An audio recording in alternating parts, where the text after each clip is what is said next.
Prayer and fellowship. Do you know that angels only can say holy? Yep.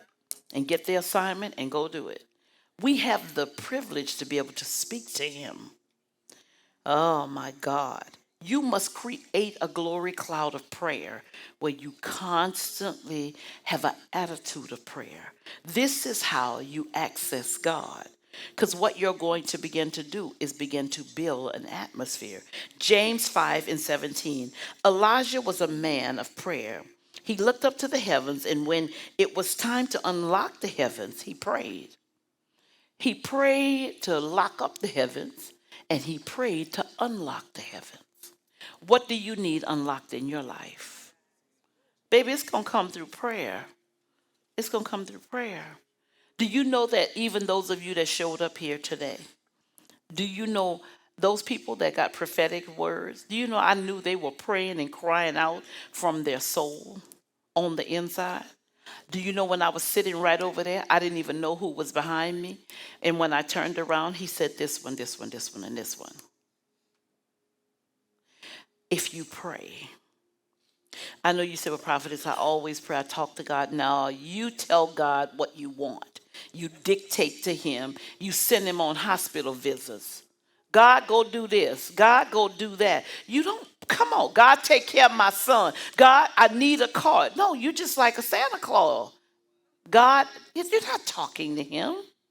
But when you cry out and you really, really pray with God, he begins to pour into you while you pour into him, and it be an exchange. This is how glory falls upon you. Have you ever seen a person and they look like they done went got a facial or something? They look like they just got glory. What's going on with your skin? Why do you look new?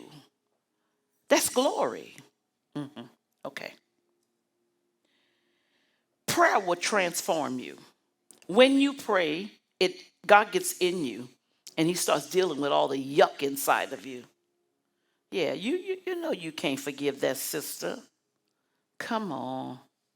Yeah, you know you think bad things in your head about her because you're mad from something about 10 years ago. But guess what? Prayer will transform you. If any man be afflicted, let him pray. That's James 5:13. Build a prayer altar. That means a time that you set before God and you shake the heavens. How many of you all need a move in your family? My God, there's somebody got to pray. You think it's just going to happen? You think you're going to be two anointed people with anointed children and the devil not going to knock at your door?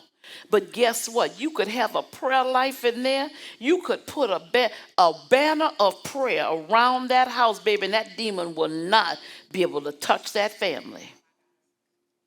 Where's your prayer? Pray for your children. Do you know your children will become warriors because of what they see you do? What are you doing before your children? You might say, they might say, well, prophetess, oh, mama, you just always want to be anointing my head. Well, guess what? Baby, I had this thing. Anybody come in my house, there was some oil right there. If I wasn't there, I tell my mama, say, anoint them before they get in here. Everybody. And if anybody know my mama, they got power. She got power in that hand. And they're like, so you mean I can't get in? Yeah, Even my kids, I say, come here. And they bring their little friends, and I line them up. They say, well, look. If you don't let her lay hands on you, put the oil, we ain't going to the skating ring. So they would come in like this. But you know what? They didn't even know I was putting a blood covering over them even then.